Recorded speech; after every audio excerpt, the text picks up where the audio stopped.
ఐదవదిగా ప్రతిష్ఠిత వస్త్రము. నిర్గమకాండం 28వ అధ్యాయం 2వ వచనం. నిర్గమకాండం 28:2 టక చదవండి మా.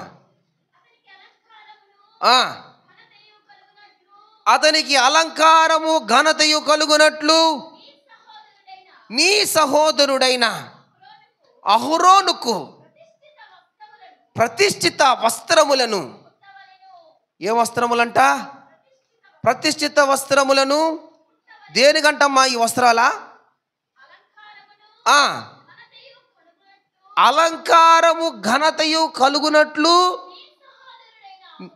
నీ సహోదరుడైన అహరోనుకు ప్రతిష్ఠిత వస్త్రములను కుట్టవలెను. ఈ ప్రతిష్ఠిత వస్త్రములు వేసుకుంటే ఏం వస్తుందంట? అలంకారం వస్తుందట, ఘనత వస్తుందట.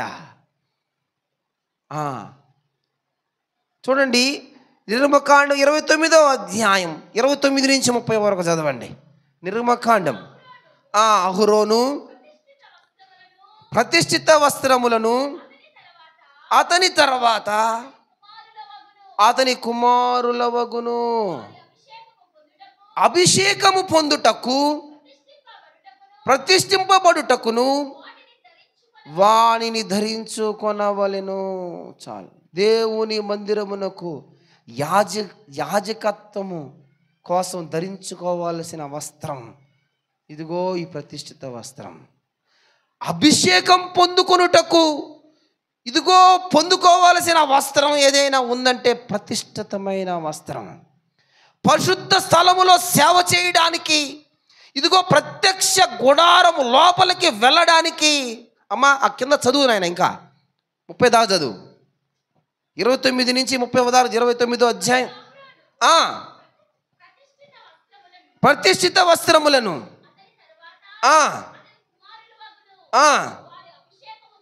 వారు అభిషేకము పొందుకోవడానికి ప్రతిష్ఠింపబడుటకు వారిని ధరించవలెను. అతని కుమారుల్లో ఎవరు అతనికి ప్రతిగా యాజకుడై పరిశుద్ధ స్థలములో సేవ చేయుటకు ప్రత్యక్ష గుడారములోకి ప్రవేశించడానికి 7 రోజులు వాటిని వేసుకోవాలి. చాలు, 7 రోజులు వాటిని వేసుకోవాలి. దేనికంట ఈ ప్రతిష్ఠ వస్త్రం వాడేది? 1 దేవుని మందిరమునకు యాజకత్వం చేయడానికి, అభిషేకం పొందుకోవడానికి, తర్వాత పరిశుద్ధ స్థలములో సేవ చేయడానికి, ప్రత్యక్ష గుడారములోనికి వెళ్ళడానికి 7 దినములు వీటిని వేసుకోవాలా. ఎన్ని దినాలంట? ఎన్ని దినాలంటమ్మా? వారానికి ఎన్ని రోజులా? 7 రోజులు. ఇప్పుడు క్రైస్తవుడు ఎన్ని దినాలు వేసుకోవాలి దీన్నే? చెప్పాలా? ఇది విషయం. 1 దినం వేసుకుంటే సరిపోదు ఈ ప్రతిష్ఠిత వస్త్రం. ఇది క్రైస్తవ విశ్వాసికి నిరంతరం ధరించవలసిన వస్త్రం. 1 రోజు 2 రోజులు వేసుకుంటే కాదు, 7 రోజులు వేసుకుంటేనే నువ్వు దేవుని మందిరంలోకి అడుగు పెడితే నీకు అర్హత. 7 రోజులు వేసుకుంటేనే నీకు అభిషేకం. 7 రోజులు వేసుకుంటేనే పరిశుద్ధ స్థలములోకి నువ్వు రావడానికి అర్హత. 7 రోజులు వేసుకుంటేనే ప్రత్యక్ష గుడారములోనికి రావడానికి నీకు అర్హత. ఆదివారం వేసుకుంటే, లేకపోతే శుక్రవారం వేసుకుంటేనో, బుధవారాలు వేసుకుంటేనే కాదు, 7 రోజులు దీన్ని వేసుకోవాల్సిందే. ప్రియమైన దేవుని బిడ్డలారా, 1 పేతురు 2వ అధ్యాయం 1 పేతురు 2వ అధ్యాయం టక చదవండి మా. 9వ వచనం ముగించేస్తాను. ఎందుకండి మీరు చీకట్లో ఉండి ఆశ్చర్యకరమైన తన వెలుగులోనికి పిలిచిన వాని గుణాతిశయములను ప్రచురము చేయు నిమిత్తము ఏర్పరచబడిన వంశమును రాజులైన యాజక సమూహమును, పరిశుద్ధ జనమును. ఏమై ఉన్నామంట మనం? ముందుగా చెప్పాలా, మనం యాజక సమూహములో ఉన్నాం, పరిశుద్ధ జనములో ఉన్నాం, దేవుని సొత్తైన ప్రజగా పిలువబడుతున్నాం. దేవుని సొత్తైన ప్రజలుగా పిలువబడుతున్నాం. మనకు ఏ వస్త్రం ఉండాలంట? ప్రతిష్ఠిత వస్త్రం ఉండాలా. ప్రియమైన దేవుని బిడ్డలారా, ప్రతిష్ఠింపబడిన తర్వాత దేవుని కొరకే బ్రతకాల. ప్రతిష్ఠింపబడిన నీవు ఆయన ప్రజవని గుర్తుపెట్టుకో.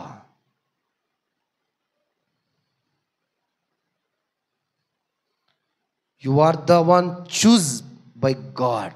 దేవుడు నిన్నే ఎన్నుకున్నాడు. ఈ కొమ్మిలు అనేక మంది ఉంటే నిన్నే ఎన్నుకున్నాడు. సత్యాల్లో అనేక మంది ఉంటే నిన్నే ఎన్నుకున్నాడు. చుట్టుపక్కల గ్రామాల్లో ఆయా ప్రజలుంటే కుంకోరపాల్లో నిన్నే ఎన్నుకున్నాడు. రాంజపురంలో నిన్నే ఎన్నుకున్నాడు. అందరికి లేదు ఈ ప్రతిష్ఠిత వస్త్రం. ప్రియమైన దేవుని బిడ్డలారా,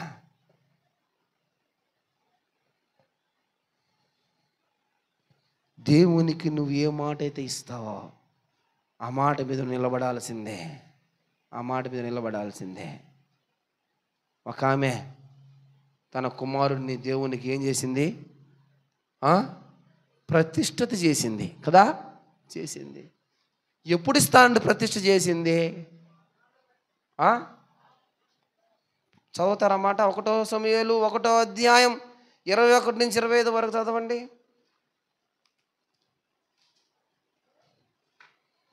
1 సమూయేలు 1వ అధ్యాయం 21 నుంచి 25 వరకు.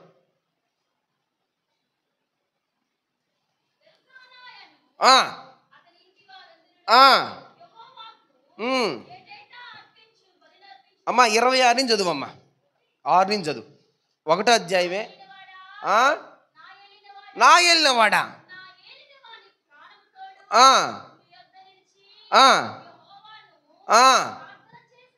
ప్రార్థన చేసిన స్త్రీని నేనే, బిడ్డను దయచేయమని యెహోవాతో నేను చేసిన మనవిని ఆయన నాకు అనుగ్రహించాను. చాలు, నేను మనవి చేశాను, దేవుడు నాకు అనుగ్రహించాడు.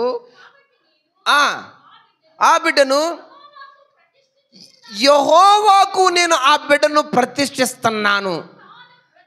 తాను బ్రతుకు దినములన్నీ వాడు యెహోవాకు ప్రతిష్ఠితుడని చెప్పాను. చాలు చాలు చాలు. ఏం చేసిందంటే బిడ్డనే ఏం చేసిందంటమ్మా? యెహోవాకు ప్రతిష్ఠిత చేసిందట. ఇదిగో అమ్మాయి, దేవుని మందిరానికి పోదాం రా అంటే అవనింది ఒక మాట. రాను. ఎందుకు రావు అంటే, నేను దేవునికి ప్రతిష్ఠ చేశాను. ఏం ప్రతిష్ఠ? నాకు పుట్టిన ఒక్కగానో కుమారుణ్ణి దేవునికి ఇస్తానన్న ప్రతిష్ఠ. అది ఎప్పుడు తెలుసా? ఆ ప్రతిష్ఠ వాడు పాలు మరిచిన వెంటనే ఇస్తాననిందా. వాడు పెద్ద అయిన తర్వాత, మీసాల బోసాలు వచ్చిన తర్వాత, వాడు ఎందుకు పనికిరానోడు అయిపోయిన తర్వాత, వాడు కాళ్ళు వంగిపోయి నడు వంగిపోయిన తర్వాత వాడిని ఇయ్యాలనింది ఆమె. ఎప్పుడు ఇయ్యాలనింది చెప్పాలా? పాలు విడిచినప్పుడే, చిన్న బిడ్డప్పుడే వాడిని. ఇంకా ఆ తల్లికి ఇన్ని ముద్దులు మురిపాలో వాడి మీద కదా. అప్పుడప్పుడే వాడు మాట్లాడుతున్న పరిస్థితి, అప్పుడప్పుడే బుడతలు, అప్పుడప్పుడే అడుగులు వేస్తున్న పరిస్థితి, ఇంకా ఎత్తుకోవాల్సిన పరిస్థితి, ఇంకా చంకబెట్టుకోవాల్సిన పరిస్థితి, ఇదిగో ఇంకా ముద్దులాడాల్సిన పరిస్థితి. అవన్నీ పక్కన పెట్టేసి ఆమె ఏం చేసిందంట? ప్రతిష్ఠిత చేసుకుంది దేవుడి దగ్గర. నీకు ఇస్తాను అని. ముసలోడైనప్పుడు, కాళ్ళు వంగిపోయినప్పుడు, వాడు ఇంకెందుకు పనికి రానప్పుడు, అయ్యా యుద్ధం అనుకున్నాను, అయ్యా ముసలోడైపోయాడే అని ఆడవడంగా దేవుడి దగ్గర. అయ్యా యుద్ధం అనుకున్నానయ్యా, అది పనికి రాకుండా పోయిందయ్యా, ఈ లాగిపోయాను ఏడవడం కాదు. దేవుడి దగ్గర ప్రతిష్టత చేసుకుంటే స్టిల్ నో 3 సంవత్సరాలు కానీ 4 సంవత్సరాలు కానీ 5 సంవత్సరాలు కానీ వాడు పాలు విడవక ముందే ఇచ్చేస్తానయ్యా, నీ దగ్గర ఉండాలి. వాడు నీకు ప్రతిష్టత చేసిన వ్యక్తి అయ్యా.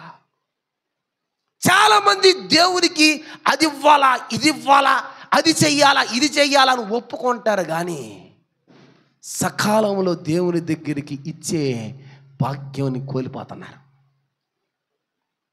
అదే సమూయేలుని ఇదిగో ఆమె 20 సంవత్సరాలు ఆయన దగ్గర పెట్టుకోని కానీ దేవుడు కానీ ఇస్తే అది దేవుడికి ఉపయోగమా? పోవమ్మని చెప్పినవు కానీ నువ్వు పక్కకే, నీ ప్రతిష్టత నాకెందుక? నువ్వు దేవునికి ఇవ్వాల్సినప్పుడు ఇవ్వకుండా ఇప్పుడు అది అట్ట అయిపోయింది, అప్పుడు ఇది ఎట్ట అయిపోయింది, వాడు ముసలాడు అయిపోయాడు, కుంటోడు అయిపోయాడు. అయ్యా అయ్యా అయ్యా అయ్యా అయ్యా వాడికి ఇద్దాం అనుకున్నాను కానీ వాడు 10th క్లాస్ ఫెయిల్ అయిపోయినాడయ్యా, ఇప్పుడు తీసుకొని వచ్చి వాడు నేను నీకు ఇస్తానంటే ఉపయోగమా? 10th క్లాస్ ఫెయిల్ అయినప్పుడు నాకెందుకు అంటే ఎవరికి పనికి రాకపోతే నాకు ఇస్తావా నువ్వు? పనికి రాని ఇచ్చేది కుంటి గొర్రెలు, చచ్చిపోయిన గొర్రెలు, బతికిన గొర్రెల నువ్వు ఇచ్చేది నాకు? ప్రియమైన దేవుని బిడ్డలారా, ఒకటి గుర్తుపెట్టుకోండి, దేవుడు మన గర్భాలని ఎప్పుడు ఆశీర్వదిస్తాడంటే మనం ఎప్పుడైతే దేవునికి ఒక ప్రతిష్టత చేసుకుంటామో దాన్ని అప్పుడే చెల్లించాలా. అది ఆయనకి ప్రతిష్ఠితమైనదే. చూడండి, తీసుకొని వచ్చి ఆమె దేవుని మందిరంలో వదిలిపెడితే ఆ తర్వాత మీకు అన్నీ తెలుసు. ఆయన గురించి నేను చెప్పబలే. ప్రియమైన దేవుని వెళ్ళరా, ఇదిగో రాజు ఉన్నప్పటికీ రాజుల సహితము ఆయన దగ్గర మోకరిల్లేదా? అది ఆయన స్థాయి. ఇదిగో నువ్వు ప్రతిష్ఠించినప్పుడే కానీ నువ్వు కానీ చేస్తే అతను పైన పెద్ద పెద్ద అధికారులు ఉన్నా సరే, ఆయన పైన సౌలు మహారాజు ఉన్నాడు, వచ్చి ఆయన దగ్గర మోకరిల్లాడు. ఆ తర్వాత దావీదు ఉన్నాడు, ఆయన దగ్గర చాలా కాలం గలిపినాడు.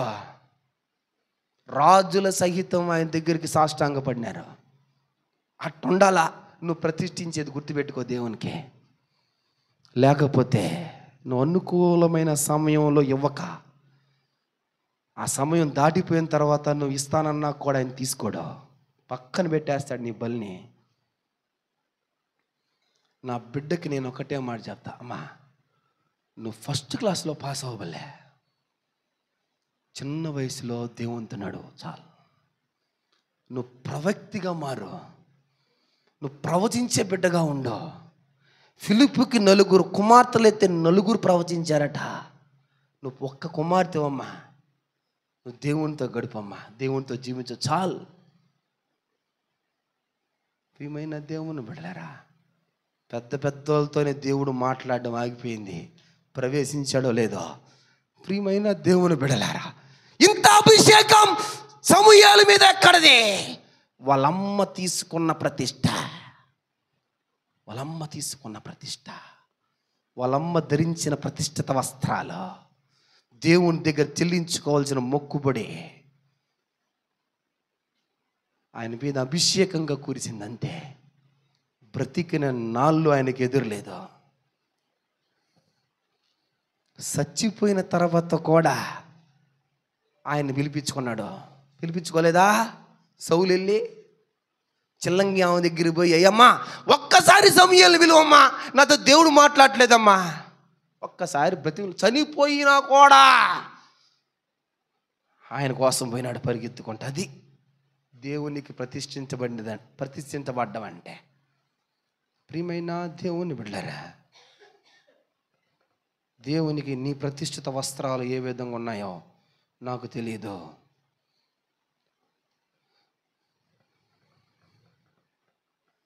ప్రతిష్ఠింపబడిన వ్యక్తి శరీరాన్ని నల్లగొట్టుకోవాలి, క్రీస్తు రక్తంలో కడగబడి. ఇదిగో ప్రతి ఒక్కరూ ప్రతిష్ఠింపబడాలని దేవాతి దేవుడు కోరుకుంటున్నాడు. ఏ లాభం? దేవుడు ఒక ఆయన్ని ఇదిగో ప్రతిష్ఠించినాడు. పొలంలో ఉంటే ఇదిగో ఆమెకి కనిపించి, అమ్మా నీకు కుమారుడు పుడతాడు, వాడి తల కత్తి పెట్టబాక, ఇదిగో నాజిరి చేయబడిన వాడమ్మా, ద్రాక్షారసం పుచ్చని బాక, పవిత్రంగా పెంచు అంటే పోయి పరిగెత్తుకుంటా పోయి తన భర్తను తీసుకొని వస్తే, తన భర్త కూడా అదే మాట ఆ దూత చెబితే, నీ పేరేం పేరు అంటే, అది చెప్పసక్యం కాదు నా పేరు అని ఇంకా వెళ్ళిపోద్ది. దేవుని దూత కుమారుడు జన్మిస్తాడు. ఇదిగో చాలామంది జులపాలు పెంచినారు కానీ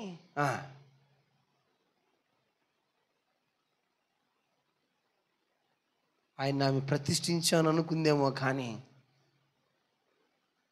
సరైన మార్గంలో సంసోన్ను పెంచలా, ఎక్కడో మిస్ అయిపోయాడు. చూడండి, న్యాయాధిపతులు 16వ అధ్యాయం 4వ వచనంలో ఒక మాట రాయబడి ఉంటుంది. నేను ముందుకు వెళ్ళిపోతాను, 10 నిమిషాల్లో ముగిచ్చేస్తాను కరెక్ట్గా, టకటక. నేను మళ్ళీ రేపు వారం దీని గురించి ఇంక చెప్పకూడదు, క్లోజ్ చేసేస్తాను. న్యాయాధిపతులు 16:4 అమ్మా.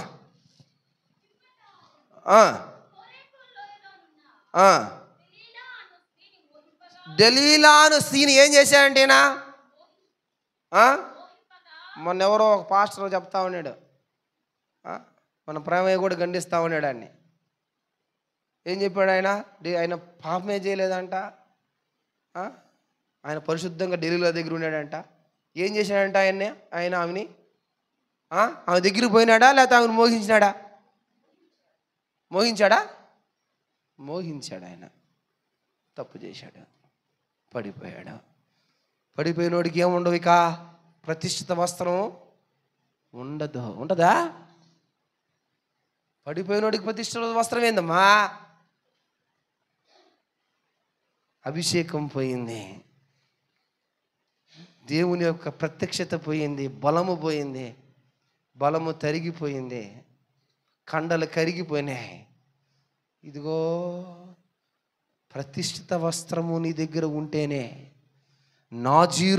నాజీరు పరిస్థితులు నీలో ఉంటేనే నీకు ఈ బాహ్యంగా కూడా కండలు ఉంటాయి, లేకపోతే కరిగిపోతాయి. ప్రియమైన దేవుని బిడ్డలారా, క్రైస్తవ విశ్వాసికి ప్రతిష్ఠితమైన వస్త్రం అవసరం. 6వదిగా దీన మనస్సు అనే వస్త్రం. ఏందది? దీన మనస్సు అనే వస్త్రం. చూడండి, 1 పేతురు 5వ అధ్యాయం 5 నుంచి 6 వరకు టకటక చదవాలా.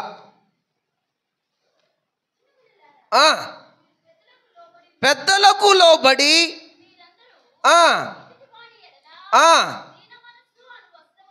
దీన మనస్సు అనే వస్త్రాన్ని ధరించుకొని మిమ్మల్ని అరిగించుకోనుడి. ఏం వస్త్రం అలంకరించుకోవాలంట? దీన మనస్సు. ఏందంట? దీన మనస్సు అనే వస్త్రం. ఏం మనసు అమ్మా కొండమ్మ గారు? దీన మనస్సు అనే వస్త్రం.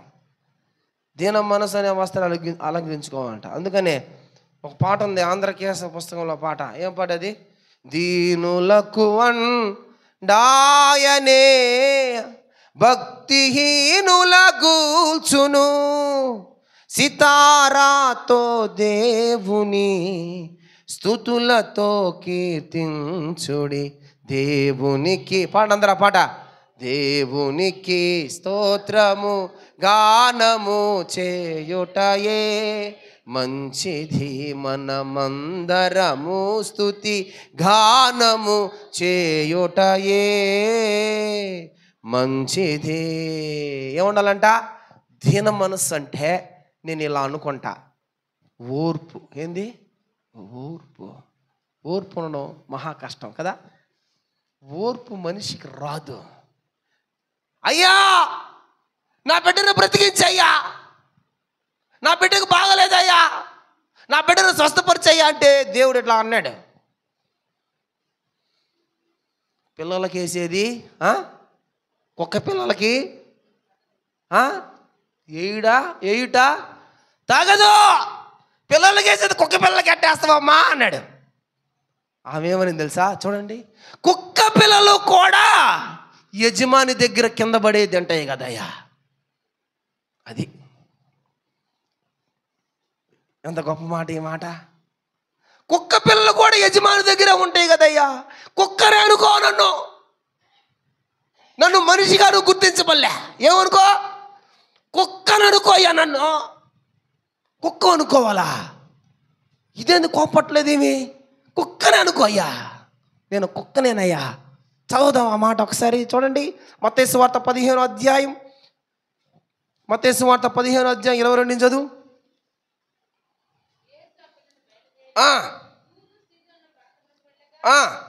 ఇదిగో ఎవరంట? ఎవరు వచ్చారంట? కానాను స్త్రీ ఒక ఆమె వచ్చి, ప్రభువా, దావీదు కుమారుడా, నన్ను కరుణించు, నా కుమార్తెకు దయ్యము పట్టి బహు బాధపడుతుందని కేకలు వేసెను. అందుకు ఆయన ఆమెతో ఏమి మాట్లాడాల గమ్ముకున్నాడు.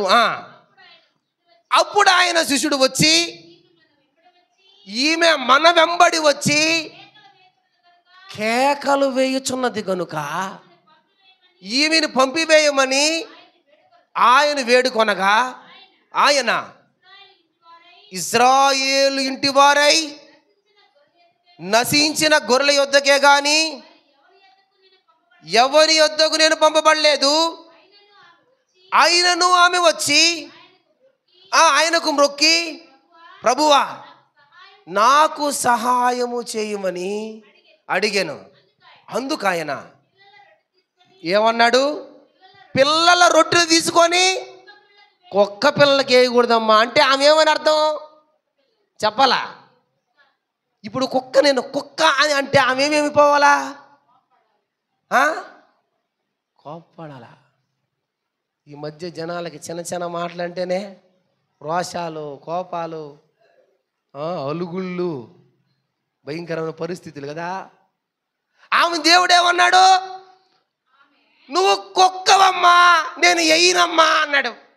ఆమె ఏమనింది తెలుసా? ఆమె నిజమే, నేను కుక్కనే. ఏమనింది ఆమె? ఓ ఏమి మాట ఈ మాట! క్రైస్తవుడు, దేవుని దగ్గర కనిపెట్టుకోవాల్సిన క్రైస్తవుడు, ఓపికతో కనిపెట్టుకోవాల్సిన క్రైస్తవుడు, దీన మనసు కలిగి బ్రతకవలసిన క్రైస్తవుడికి ఈరోజు దీన మనసే లేదు, ఓపికే లేదు. ఒక్క మాట అంటే పడడం లేదు. నిజమే ప్రభువా. చదువాక, కుక్క పిల్లలు కూడా యజమానుడి బల్ల మీద నుండి పడే మొక్కలు తింటాయి కదయ్యా. అప్పుడు దాకా మాట్లాడిన ఆయన ఆమె సాయి ఒక్కసారి చూసి ఏమన్నాడు? ఆమెకి స్టేట్మెంట్ ఏమి ఇచ్చాడా? స్టేట్మెంట్ ఏమి ఇచ్చాడు చెప్పాలా? ఏమన్నాడు? అవునాడా? అమ్మా ఏమన్నాడు ఆయన? అమ్మా, తల్లి, తల్లి, నీ విశ్వాసము భలే గొప్పది తల్లి. నీవు ఏదైతే కోరతావో పో, అది అగునుగాక చెప్పాను. ఆ గడియలోనే ఆమె కుమార్తె స్వస్థత నొందెను. ప్రియమైన దేవుని వెళ్ళరా, దేవుని దగ్గర క్రైస్తవుడు నేర్చుకోవాల్సిందో తెలుసా? ఒదిగిపోవడం, ఒదిగిపోవడం, దీన మనసు కలిగి బ్రతకడం. ఆయన మాట్లాడకపోయినా ఆయనతో మాట్లాడటం, ఆయన సమాధానం ఇవ్వకపోయినా ఆయనతో మాట్లాడుతూనే ఉండడం, కనిపెట్టుకొనే ఉండడం, ఓపికతో ఉండడం, దీన మనసు కలిగి ఉండడం. దేవుడు ఎవరికి ఈలేని స్టేట్మెంట్ ఇచ్చాడు. ఆమెకి ఏమి ఇచ్చాడు? అమ్మా, తల్లి. మరియమ్మను పిలవాల్సిన మాట ఎవరిని పిలవాల్సిన మాట? అమ్మా, నాకు నీతో ఏం పని, నాతో నీకేం పని అన్నాడా లేదా? అదే మాట ఇప్పుడు ఎవరితో అంటున్నాడు? నువ్వు కుక్కవమ్మా అన్నావుతో అంటున్నాడు. నువ్వు అమ్మవమ్మా అని ఏమంటున్నాడు? నువ్వు కుక్కవమ్మా అన్నావుతో నువ్వు అమ్మవమ్మా. అమ్మా, నీ విశ్వాసం చాలా గొప్పదమ్మా. ప్రియమైన విశ్వాసి, దేవుని దగ్గర నువ్వు ఎంత మేరకు తగ్గించుకుంటున్నావు? దీన మనసు నీకు లేకపోయా, దేవుని దగ్గర తగ్గించుకోవడం లేకపోయా, దేవుడు మనల్ని ఏం వాడుకుంటాడు ఇక? అమ్మా, ప్రియమైన దేవుని బిడ్డరా, దేవుని దగ్గర అడిగిన పొందుకున్న కానాను స్త్రీ అయిపోయింది.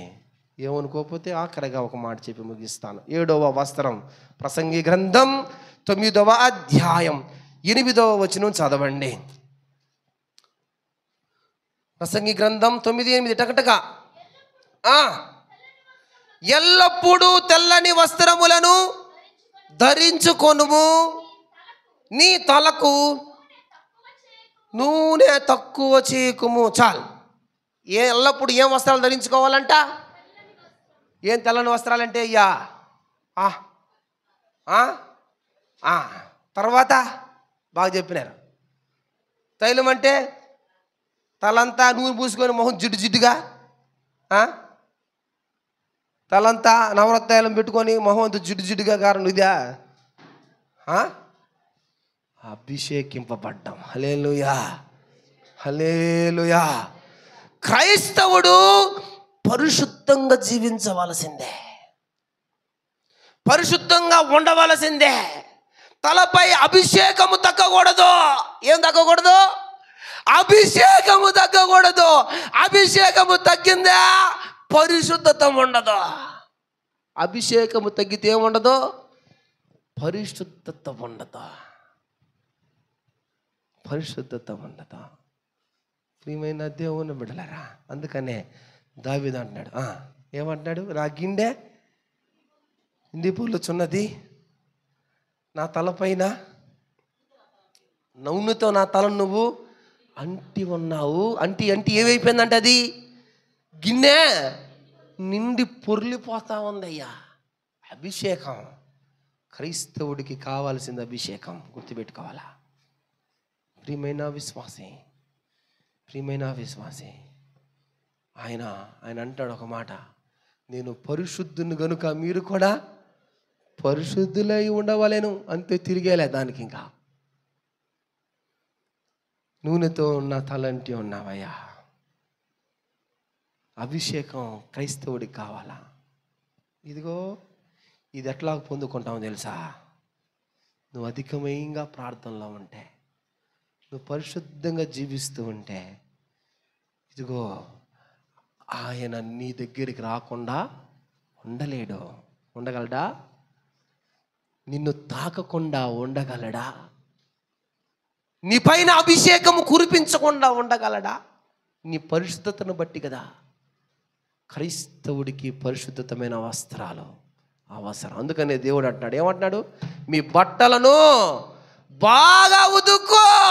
వస్తున్నా, నేను త్వరగా వచ్చేస్తున్నా. అయిపోయింది 2 దినాలు, 3వ దినంలో ఉన్నా, వచ్చేస్తున్నా. ఆదాము నుంచి అబ్రహాముకి ఎన్ని వేల సంవత్సరాలు? 2000 సంవత్సరాలు. అబ్రహాము నుంచి క్రీస్తుకి ఎన్ని వేల సంవత్సరాలు? 2000 సంవత్సరాలు. క్రీస్తు నుండి ఇప్పటికి ఎన్ని వేల సంవత్సరాలు? 2000 సంవత్సరాలు. ఇది ఎన్నో వేల సంవత్సరం? 7000 సంవత్సరం. 7 ఆత్మలు, 7 సంఘాలు, 7 మాటలు, 7 సంపూర్ణ సంఖ్య. ఇదిగో మనం ఈ సంపూర్ణమైన సంఖ్యలో ఉన్నాం. జాగ్రత్తగా ఉండండి. మీ బట్టలు ఉతుక్కొని ఉండండి, సంసిద్ధంగా ఉండండి, పరిశుద్ధులుగా ఉండండి. ఇదిగో మిమ్మల్ని మీరు శుద్ధీకరించుకోండి, మిమ్మల్ని మీరు పవిత్రపరచుకోండి. నేను త్వరగా రాబోతున్నాను, నేను వాళ్ళకి కనిపిపోతున్నాను. పరిశుద్ధంగా ఉంచుకోండి. ఇదిగో నిత్యము మీ బలిపీఠం మీద అగ్ని మండుచూ ఉండవాలని, అభిషేకముతో నింపబడిపోవాలి. నువ్వు ఎప్పుడు ఆదివారం కాదు, సోమవారం నుంచి తెల్లబట్టలు ఉండాలి, ఈ పరిశుద్ధత ఉండాలి. ఆదివారం దాకా, మళ్ళీ సోమవారం నుంచి ఆదివారం దాకా పరిశుద్ధత ఒకరోజు వచ్చి ఒకరోజు పోయేది కాదమ్మో. ఇది గుర్తుపెట్టుకోవాలా. ఇది నిరంతరం 7 రోజులు ఉండాల్సిందే. ఇది 7 రోజులు ఉండాల్సిందే. దేవా, మమ్మల్ని అభిషేకించు, మమ్మల్ని పరిశుద్ధపరిచయాని దేవుని దగ్గర ఆరాధిద్దాం. కళ్ళు మూసుకోండి, ఆరాధనలోకి సాగిపోదాం. దేవా